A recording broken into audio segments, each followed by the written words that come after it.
কতটুকু ভালো করেছি না করেছি এগুলো একেবারেই separate discussion, but let my work speak for me. আমি বেশি বেশি কথা বলবো, অনেক কিছু বলবো যে এই করে ফেলেছি, ওই করে ফেলেছি, এটা করব, এগুলো সব পরিকল্পনা। এবং ফিউচার আজকে থেকে এখান থেকে বের হয়ে আমি রাস্তাতেই মারা যেতে পারি, তো উই নেভার নো আসলে কি হবে। তো অনেক লম্বা বা অনেক দূরের চিন্তাভাবনা আসলে আমি করতে অনেক ভয় পাই এবং করতে চাইও না। বাট আপকামিং আমি ডেফিনেটলি চাই, সিনেমা যেহেতু শুরু করেছি, সামনেও আসলে সিনেমা করব, আর ডিফারেন্ট জনরার সিনেমা করব।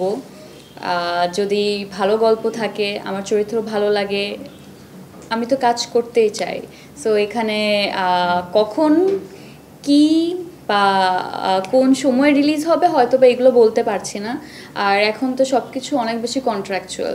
আপনারা মাঝে মাঝে মন খারাপ করেন, মেরে কিছু বলছেন, আর্টিস্টরা এখন সব কিছু লুকায়, কিন্তু ব্যাপারটা তা না। যে কোনো কাজের সাথে আসলে যখনই আমরা অনবোর্ড হই তখন সবার আগে একটা স্বাক্ষর নিয়ে নেয় যে আগে প্রোডাকশন হাউস এটার অ্যানাউন্সমেন্ট দিবে, ওনারা জানাবে, ওনারা একটা স্ট্র্যাটেজি সেট করে কবে কি বলতে হবে, কবে কি রিলিজ হবে।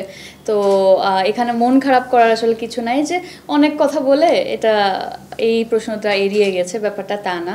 অনেক বাইন্ডিংস থাকে, ওই বাইন্ডিংসগুলো মাথায় রেখেই আসলে কথা বলতে হয়। তো সেই জায়গা থেকে ডেফিনেটলি আমি সিনেমা করব ভেরি সুন, সময় হলে এটার অ্যানাউন্সমেন্টও দিয়ে দেবো।